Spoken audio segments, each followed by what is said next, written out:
Good morning. This is Nathan from Bronx River Alliance. I am reporting from my apartment this morning on a rainy Monday day.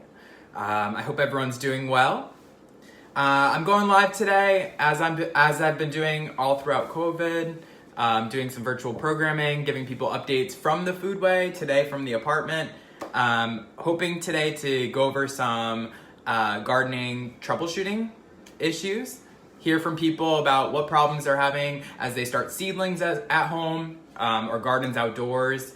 I know I've had my fair share of problems here, so at minimum, I'm going to share with you how to tackle issues including fungus gnats, which have devastated my small batch of carrots that I've been trying to grow indoors, and think about ways to troubleshoot fungus gnats. And then also think about fertilizing. I've been getting a lot of questions from neighbors and community members asking as they start growing seedlings, what are they supposed to be doing as far as fertilizing? So like, what are the nutrient requirements? And so I kind of want to answer those two questions, kind of like pests and diseases, and then like fertilizers, and like transitioning into our summer season or our growing season, or maybe your active season for your indoor houseplants. Maybe that's what you're working with today. So I'm excited for folks who are tuning in. Again, my name is Nathan, and I'm with the Bronx River Alliance, and I am the coordinator for the Foodway Project, which is a series of public edible gardens located at Concrete Plant Park, which is in the South Bronx, in Morrisania and Hunts Point area. And Concrete Plant Park is host to the Foodway, a series of these public edible gardens that include everything from fruit and nut trees to herbaceous plants that can make teas and tinctures and a lot of other medicinal qualities. But today, since we're working indoors, I'm going to show what seedlings I've started, and once again, those issues that I was naming, primarily like fungus gnats, which have been a real bother. So feel free to shout out. Thank you for those who are joining. It's really nice to see you all. But yeah, so without further ado, I'm just going to kind of roll into things. So folks may or may not know what fungus gnats are. So for folks who might be starting seedlings, you may be seeing them because they love young seedlings. They love young roots. So fungus gnats are these small little flies. Actually, there's one that just flew by my head. It's a small little fly that looks like a fruit fly, and essentially they lay eggs in the first quarter inch of soil, and those eggs produce larvae, and the larvae eat the roots of our seedlings. So fungus gnats are super problematic, especially when you're starting stuff at home and you're in this trapped environment where you don't get good airflow, you don't have natural like weather conditions that can like disrupt that cycle. So this is a really great incubation space for those larvae. So how do you know if you have fungus gnats? So obviously you'll know if you have fungus gnats if they're flying around your head like right now. But you may also know that you have fungus gnats because your plant has maybe one part that has died off or shriveled up, and you're like, I'm watering it, why does it look like it's dry? Or that was one way I learned of a friend's issue with fungus gnats. So my friend was showing me an image of their Christmas cactus, and it looked beautiful. It had really great new growth on all of it, except for this one section. And we were FaceTiming, and so I asked him to like pull up that piece, and it literally just ripped right out. So that's the experience of fungus gnats.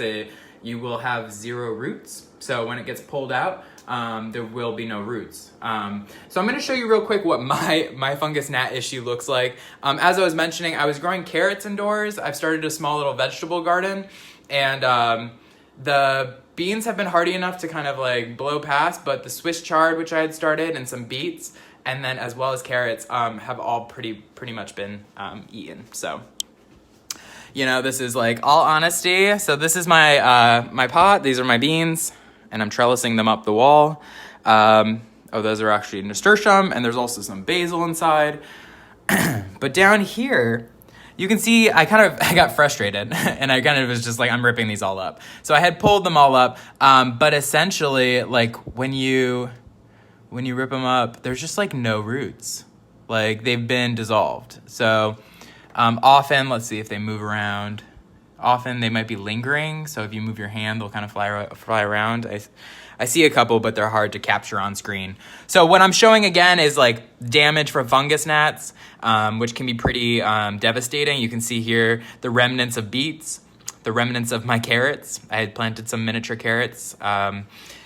So fortunately my beans are doing really well, which I'm excited about, and the rest of my houseplants have been hanging on. These are some hibiscus. So I had started some hibiscus for the foodway. Last year we were excited enough to receive some seeds through Baker's Creek seed, and they have hibiscus varieties. So we started growing them again this year, and I had better germination rates. You can see here I have quite a few plants and they're all very healthy. I did lose one to fungus gnats, so now I'm on a routine of treating for fungus gnats regularly. So clearly I've been thinking a lot about these insects. You might be asking, all right, so how do you get rid of them? How do you abate the problem? So when you have fungus gnats, the best way to get rid of them is by using peroxide, hydrogen peroxide.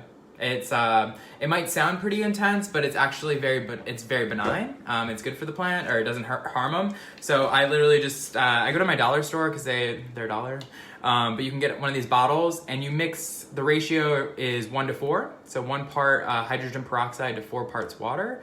And so you can just make that in your spray bottle. That's kind of what I do. And then what's key to do is soak your soil. So you essentially want to get that first 1/4 inch drenched.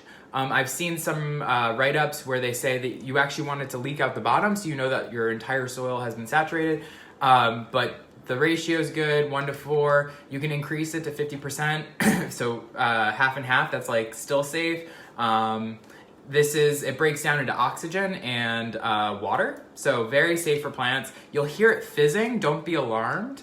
It's not a bad thing. It just it's dissolving. It's creating bubbles, which I actually think really helps your plant because it provides air for your root system. So I actually think this process is actually maybe doing more good than bad. So yeah, feel free to chime in. I mean, I obviously can just go on a rant here, but that's my big issue here as I've been starting seedlings. I don't have this issue as much outdoors because, and this is my guess, it's just because of weather systems and how things naturally operate in natural systems. There's predators and things. So that's what I'm up to. But I did want to kind of just mention the impact of fungus gnats. So when the plant dies down and essentially because the roots have been devoured, that gives an appearance of like wilting. It's called something called damping off, or that's a term you might hear. It might not necessarily be associated with fungus gnats, but the end result is the same, so I wanted to bring it up.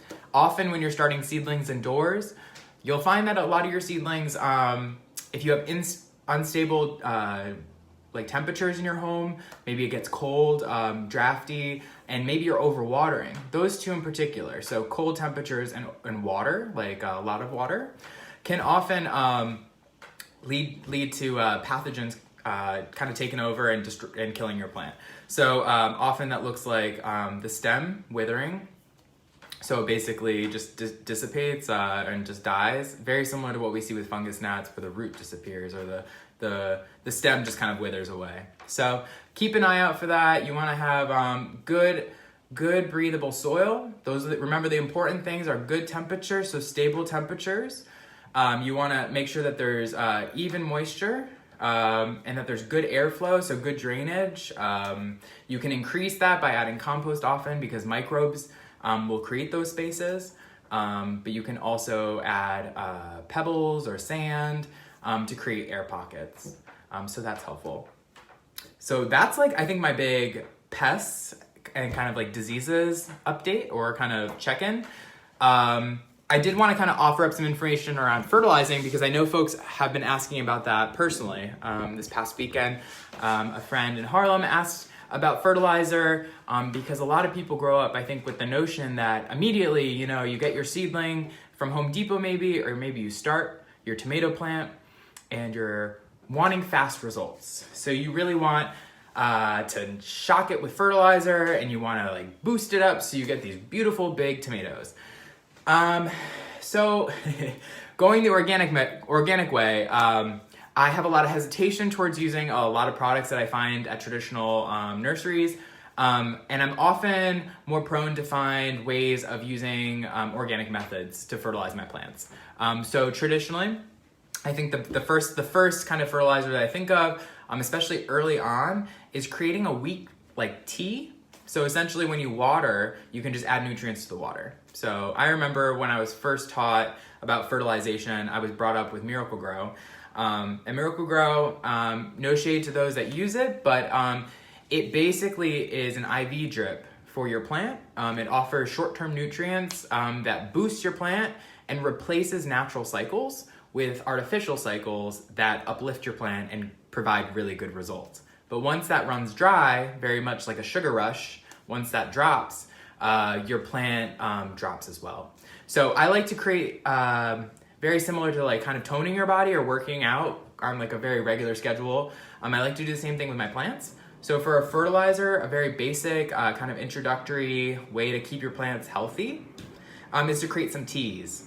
So today I'm gonna kind of go over a few different teas. I started off by started dipping in to the conversation around compost tea, where you can take simple compost. You can buy this I was at the Union Square Market, which is open, but socially distancing, so spread out. But there's a supplier down there from our friends at the Lower East Side Ecology Center. They're selling compost for very affordable rates.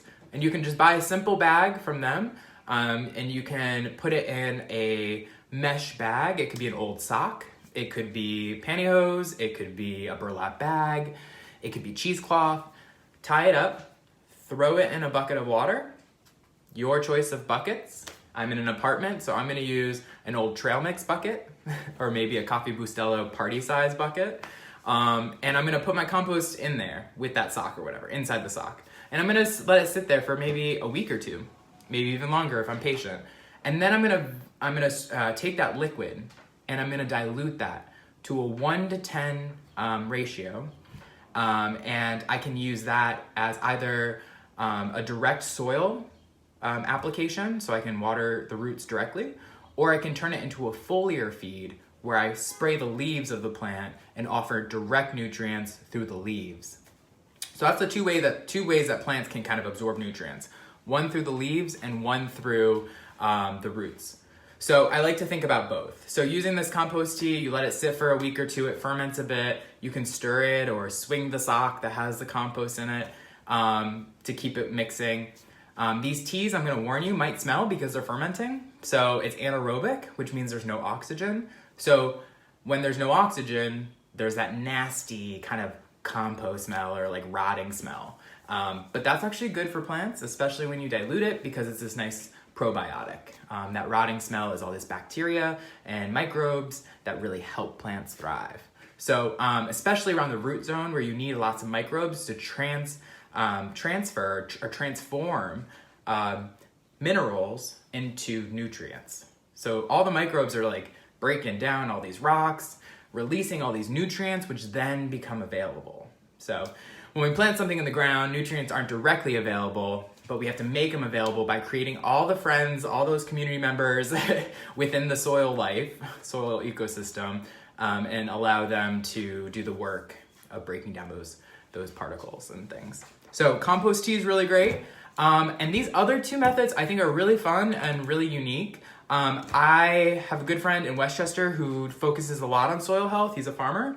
And he taught me that molasses is really great for soil health. You can take 2 tablespoons for, let's say, a spray bottle, something like this. So probably a liter or 2. Actually, let's say a gallon. So 2 tablespoons per gallon. And you can mix that up. And what molasses has in it is a base of nutrients that is really productive for your plants. So this is made from cane sugar, right? Molasses is made from cane sugar. It's boiled down. It has things like potassium, it has calcium, it has magnesium, manganese. It has all these like base minerals and nutrients, believe it or not. And so what's really great is this feeds the microbes. So when you have that spray, the direct sugars become available to the plant, which boost it, because plants need sugars. But also you get all those base nutrients. So I like this when I'm in my apartment, and I don't want to go to Home Depot to buy a fertilizer mix. This is a really great boost. You can use this in the garden outside. I will probably use this in small doses with plants that are struggling at the foodway. But this is my second tea, a molasses tea. And this too, you can create a really great foliar feed. So you can spray the plant's leaves with this and they can take it in that way.